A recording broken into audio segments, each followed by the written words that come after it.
안녕하세요. 김동섭입니다. 1월 15일 아침 시작하도록 하겠습니다. 지난주 금요일 날은 미국 시장이 혼조세로 마감을 했습니다. 다우는 하락했고요. 나스닥은 상승해서 마감했습니다. 장중 변동성이 좀 있었던 것으로 보이는데요. 미국 시장은 지난주 금요일 날 관심이 실적과, 그러니까 어닝 시즌을 맞이했죠. 실적과 그 다음에 지표, 이렇게 두 가지로 나눠질 것 같습니다. 일단 실적 발표는 약간 엇갈린 것으로 판단을 쓰고 있습니다. 어닝 시즌에 본격화되면서 첫 번째 실적은 항상 금융주가 먼저 나오죠. JP모건 체이스가 실적을 예상치를 웃도는 실적을 발표했는데도 주가가 0.7% 하락했고요. 시티그룹은 1% 상승했습니다. 전체 직원의 10% 정도 감원을 발표한다고 했죠. 실적은 이렇게 좋은 상은 아니었죠. 뱅크 오브 아메리카는 영업수익이 밑돌았기 때문에 1% 정도 하락했고요. 웰스파고가 순이익과 예상 수익이 모두 좋았어요. 그런데 대출 손실을 대비한 대손 충당금을 크게 늘렸다는 이유로 3%가 하락합니다. 그러면서 다우를 하락시켰죠. 그러니까 다우는 금융주들이 많이 들어있죠. 그 다음에 델타항공이 이 가이던스를 낮췄다 해가지고 9%가 하락을 했는데요.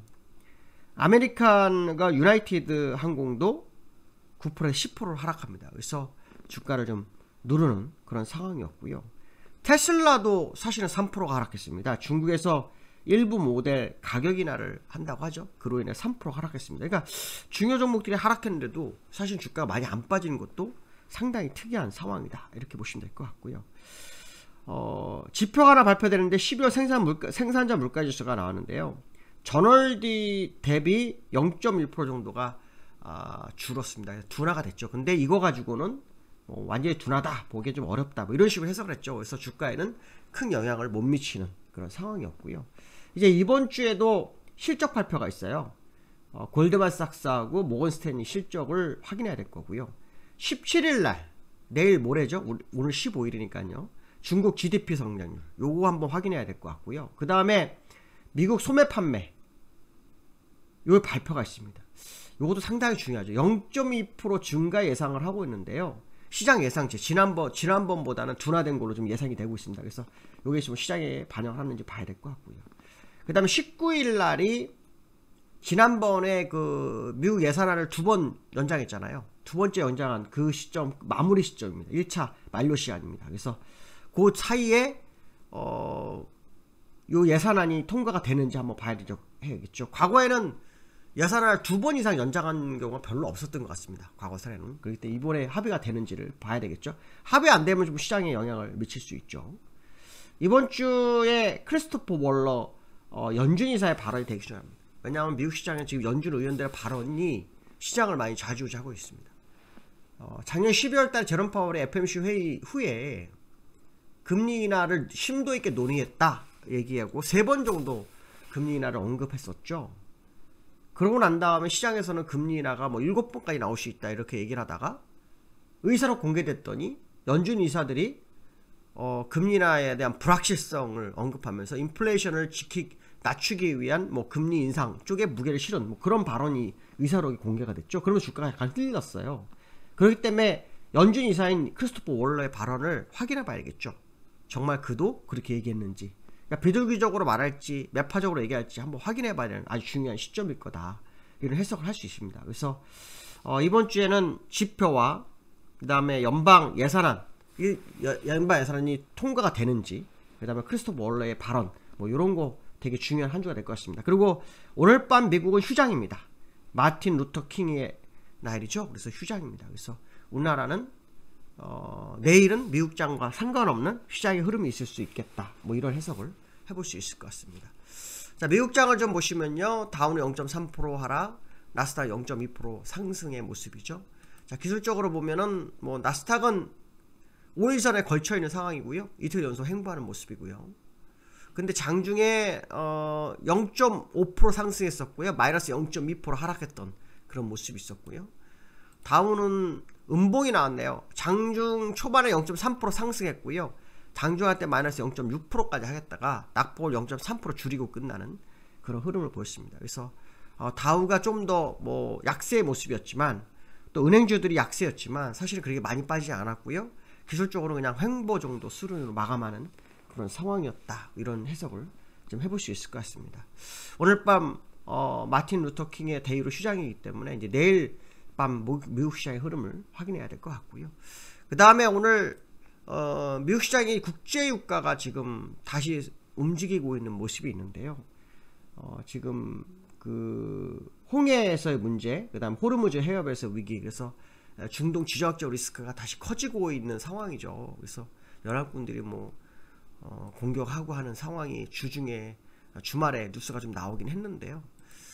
뭐 더 이상 미국 시장에도 영향을 미치진 않았습니다. 근데 지난주 금요일 날 유가가 장중할 때 거의 4.4%까지 갔었죠.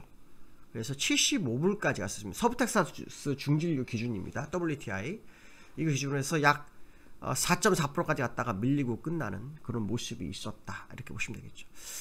이 유가는 제가 아마 말씀드렸을 거예요. 유가나 원달러는 사실 하락이 좀 어려운 차트이긴 하다. 근데 이제 일정 박스권 안에 가둬두고 있는 그런 상황이 아닐까. 뭐 이런 해석을 좀 해볼 수 있는데요. 시장에서는 이런 얘기를 하고 있습니다. 중동의 홍해와 호르무즈 해협 위기가 장기간이 갈 경우에는 유가는 한 10불 이상 더 오를 수 있고, 그로 인해서 인플레이션은 세계적인 인플레이션 0.5% 이상 오를 수 있다. 우리나라도 지금 뭐 이 문제로 인해서 약간 비상이 걸렸다. 뭐 이런 얘기도 좀 있는데요. 어쨌든 이 지정학적 리스크가 좀 더 시장에 영향을 미치는지는 확인해야 되겠죠.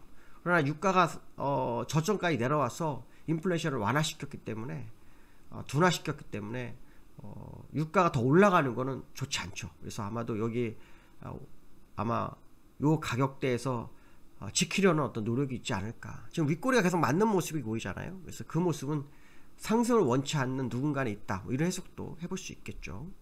그 다음에 세 번째는 코스피가 기관과 외국인의 수급 동향을 봐야 한다. 이런 얘기를 하는데요. 사실은 코스피가 고점 2675에서요.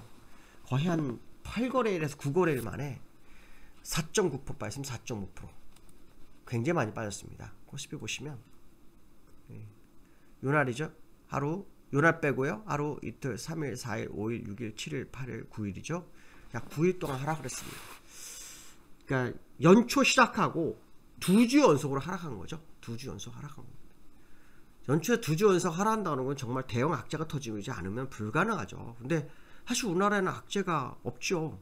악재가 현재 있는 것은 태용 문제 정도가 있었는데, 태용 문제는 일단락 돼가고 있지 않습니까? 그러면 지금 사실 시장이 하락은 좀 과한 게 아닐까, 뭐 그런 해석도 해볼 수 있는데요. 이 과정에서 수급적으로는 외국인 기관이 그렇게 좋지가 않습니다. 외국인은 기관은 뭐 계속 팔았고, 요거는 블록들입니다. 블록들. 그러니까 이거 의미 없고요. 계속 하락을 매도를 하고 있는 상황입니다. 근데 외국인도 지난주 금요일 날 매도를 좀 한 모습이죠. 그래서 이번 주에는 외국인과 기관의 어떤 현물 흐름을 관찰해야 되겠죠. 기관이 매수로 전환하든지 외국인이 매도를 이제 멈추든지 뭐 이런 것들을 확인해야 되는 상황이고요.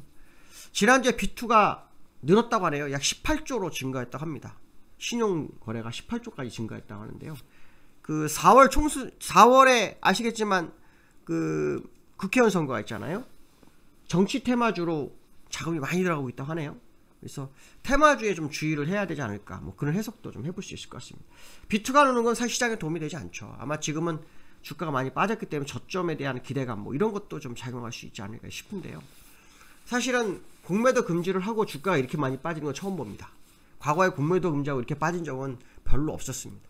이번에 하락은 콜매도가 그 역할을 한 것 같다, 이런 생각을 굉장히 많이 하고 있는데요. 향후 시장은 어떻게 되는지 새로운 만기가 시작됐으니 그 부분을 한번 확인해 볼 필요성이 있겠다, 이런 말 수 있을 것 같습니다. 오늘 여기까지 하겠습니다. 감사합니다.